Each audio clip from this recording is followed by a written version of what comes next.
Muna nga naghangyo ang ato ang mga ahensya nga tabangan sa pagpahiluna nga ang walay kasal kaslon. Muna nga silang bimboy. Dugay-dugay na mga 1 year na ba ko ko'y naghangyo boy nga magkakasal? Dugay-dugay na sa karon may response. Sa uban nga wala pa makasal nga nagtipon na ako nanawagan ko ang simbahan nato sa UCCP na himo ini nga programa. Sa una, himo na ako na April 14 sa February. Mas wedding, mas daghan. Itong gustong magpakasal, walay bayad sa makasal.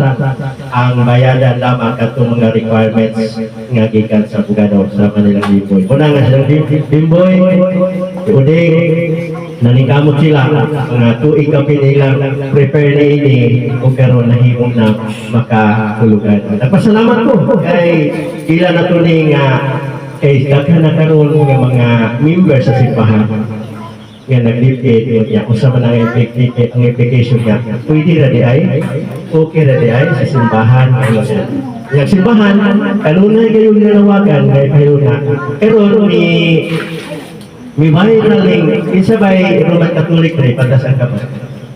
Oo. May viral na ron ang wali ni Father Darwin. Alam mo Father Darwin? O ni Father Ubod. Si Father Ubod, nag-ingon siya nga, bisan pa kung sa kadagko sa imong kaptangan, kadaghan niyong kwarta, kung saan niyo kadato, apan kung di mo kasado, sa tigingon niya. Yung siya nga, dili gyapon mo matawag og asahan ang bana. Ang dili kasado, ingon niya dili na ba nag-asawa.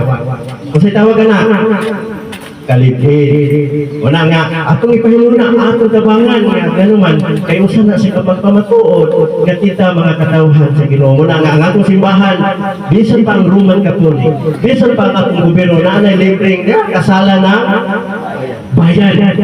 I-adapt na ninyo, appeal mo ana ang wala pa magkasal kay lahi na gyud kayo ang nakasal. Labi na kung namoy anak. Kaya ang ngayon mo anak, ngayon man sa maestra pa, tanon.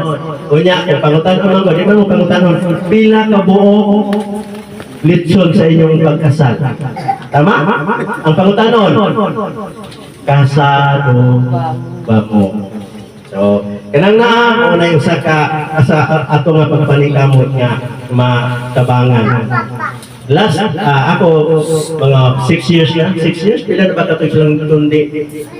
Kakasal, mga 6 or 8 years or more than.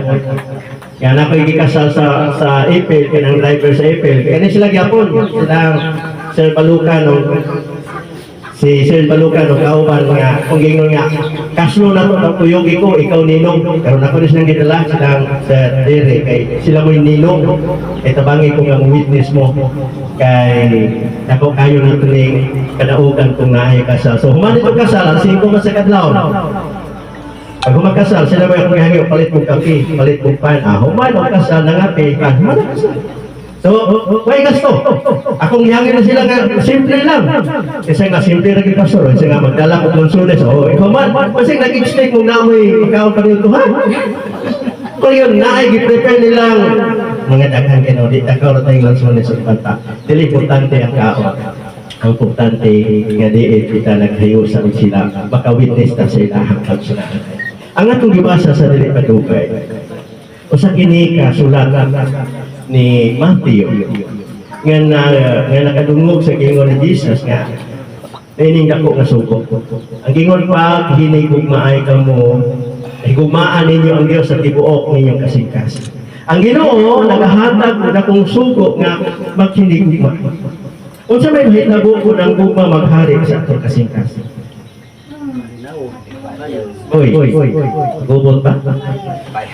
Ang gugma gasa ni sa Ginoo kanato mo na nga kun ang Ginoo naa kanato tudluan ta niya sa gugma nga gikan kaniya nga dili kayo usap. Muna nga kun ang gugma sa Ginoo magpabilin sa atong kasing-kasing mahimo na siyang eternal, mahimo na siyang forever.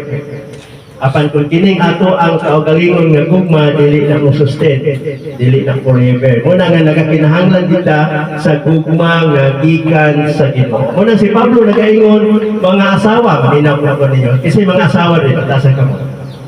Okay, mga asawa, sunda o tahura ang inyong bana. kaya ka niya sunod. Ang uban, depende. Kaya na lang. Naay po. Depende, kay kung naibana,